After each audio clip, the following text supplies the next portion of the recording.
Well, hello there, studio teacher friends. Welcome to the Beyond Measure podcast, your place for teacher camaraderie that fits in your own schedule. Christina Whitlock here, your host and self-appointed anytime piano teacher friend. I'm speaking some important truths to you today, hoping to help you see past the distractions that keep us from doing our best work. I'm here to say, if you feel called out by today's episode, just remember, I have lived through these convictions first. I am right there with you. But sometimes your friends have to speak the truth in love, right? And that's what I'm doing today. So, episode 228 of the Beyond Measure podcast.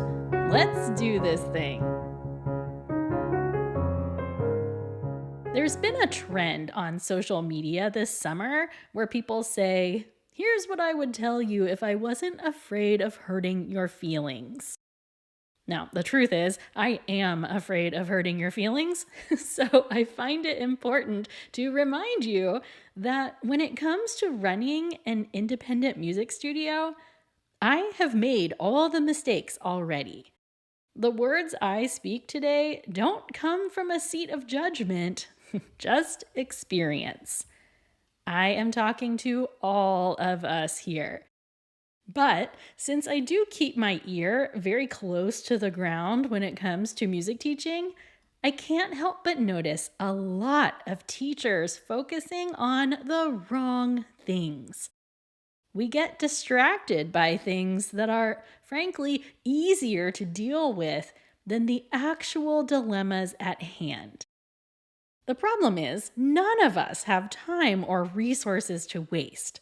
So my heart breaks a little when I see teachers chasing the wrong problem. Do you know the expression of chasing the red herring?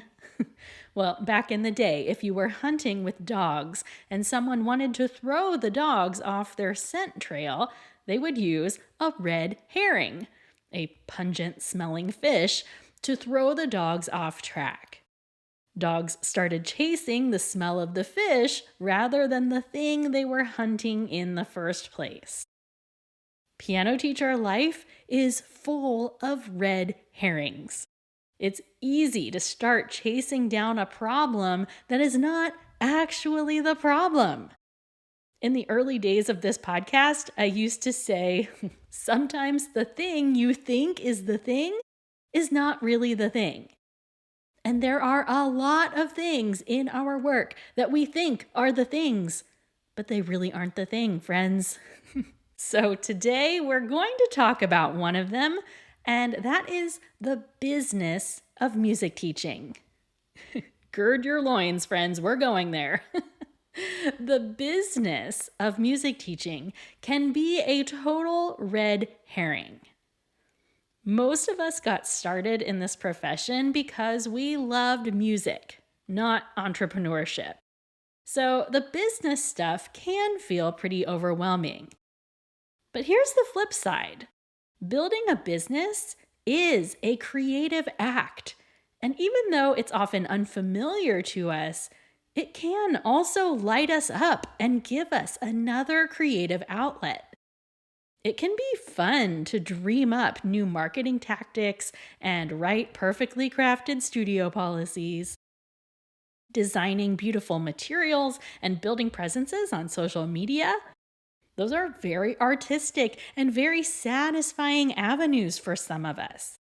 And there is nothing wrong with that. I actually wish more of us would recognize how uniquely suited we are to entrepreneurship. We act like building a business is the antithesis of artistry, when actually there's a lot to love about it. The problem I see often is this. Some of us would rather believe that there is a software or a system or a model that is going to be the thing that turns our work around. While there are plenty of great resources out there for us to use, I have yet to meet a teacher whose career was completely transformed by any of those things, despite being promised otherwise.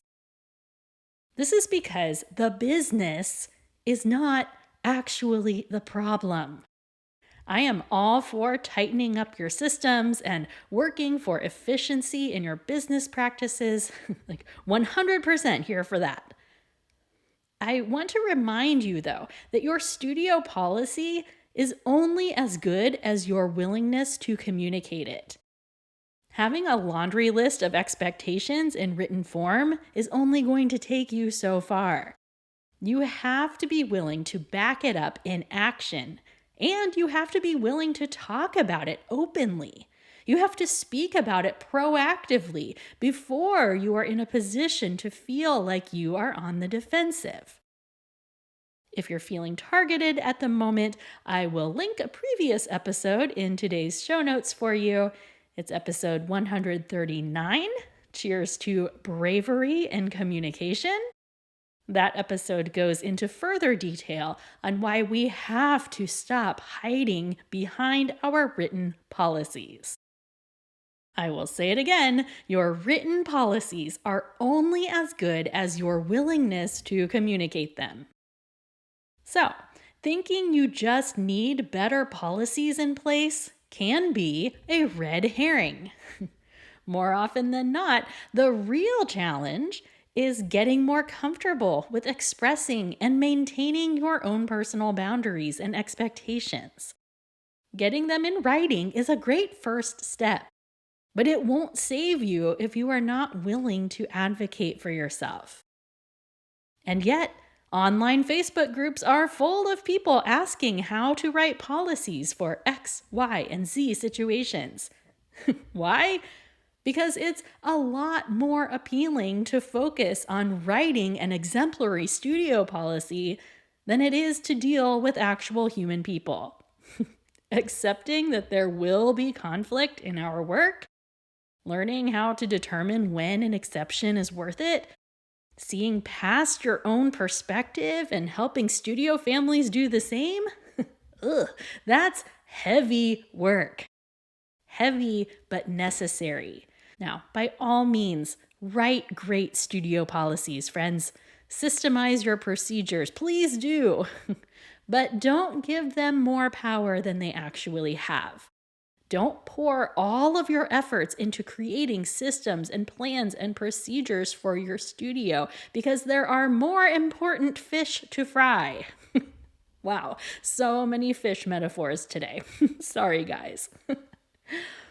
All of this is equally true about marketing. Since marketing is so clearly actionable, it's a lot easier to block out time in your calendar to work on building your website, or sending emails, or making social media content. Those are definable tasks that have a clear result. You can check them off your list and feel good about yourself. It's great. But marketing might not be your problem. I want to be clear that good marketing is never going to hurt you. I think keeping your name active in your community is incredibly important, even when your studio is full. You want to be known in your area for being great at what you do. And to some extent, that means marketing yourself in some way, shape, or form at all times.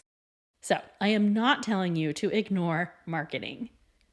But the kind of teacher you are, your communication skills, your expertise, your approach to teaching, those are skills far more worthy of your attention than marketing. And we all have room to improve on these fronts.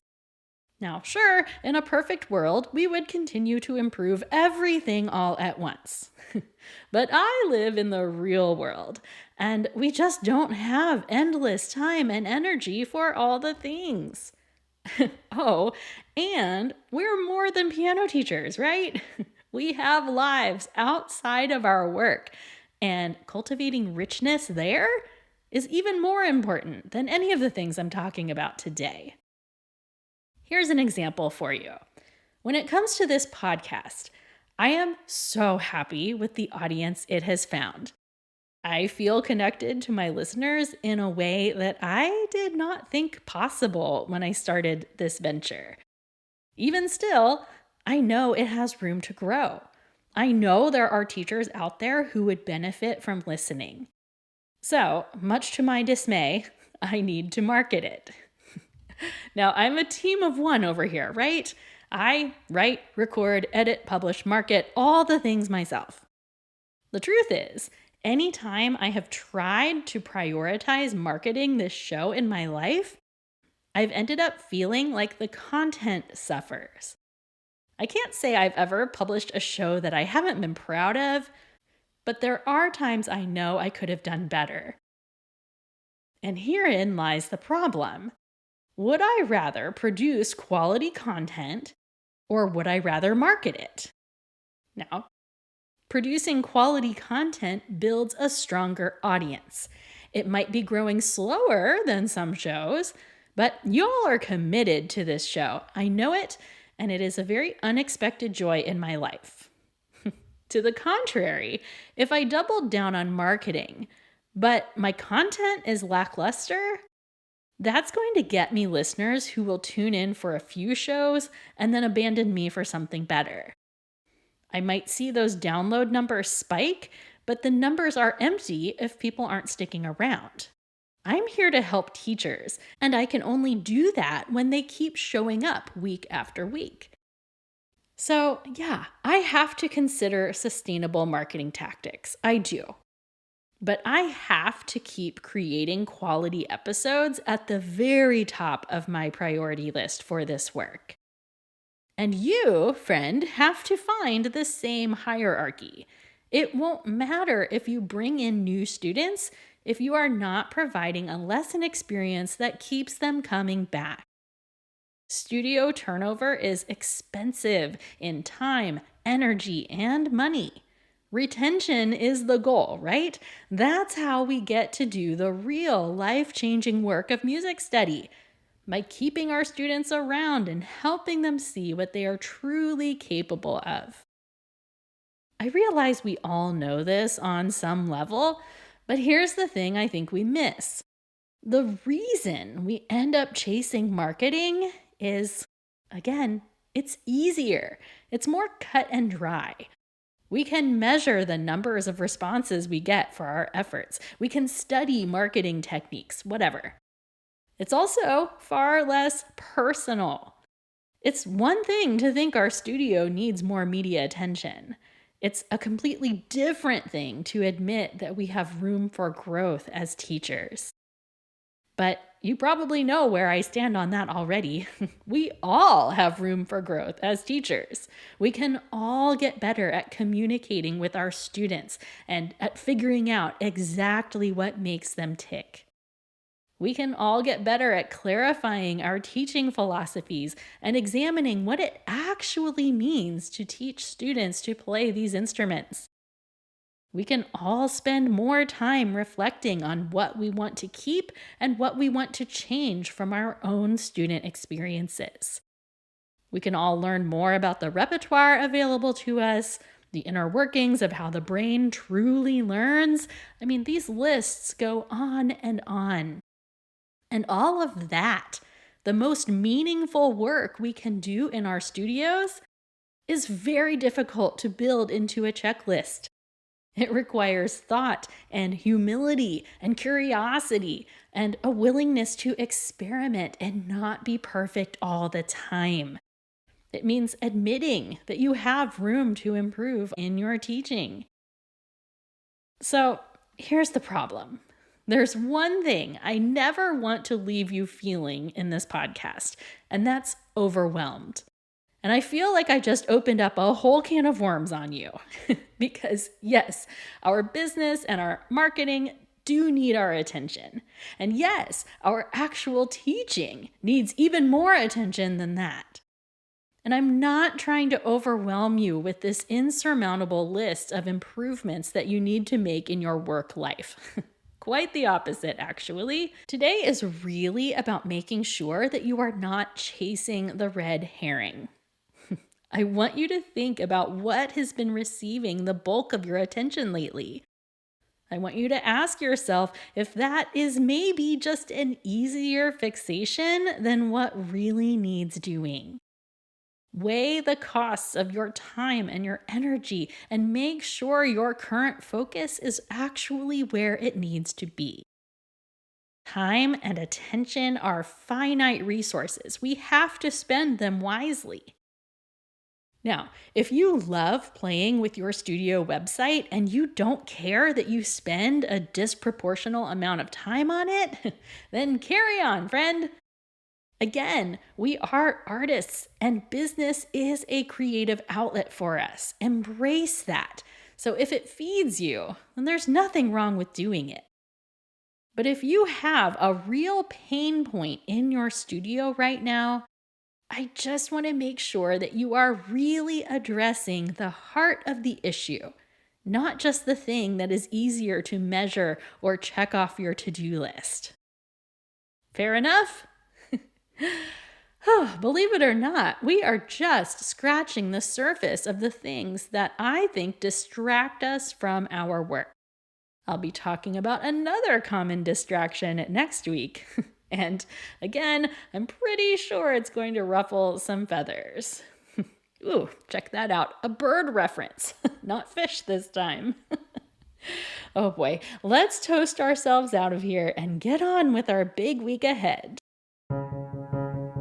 Studio teacher friends from all around the world, today we raise our glasses in remembrance of our limited time and energy for the work we do.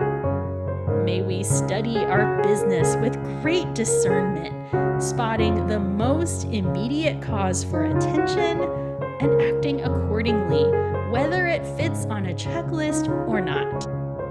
Let's embrace a spirit of humility and experimentation this week and always. Hear, hear. Okay, friends, that is episode 228. Next week, another maybe controversial red herring that we often find ourselves chasing. I'm kind of nervous about it already, can you tell?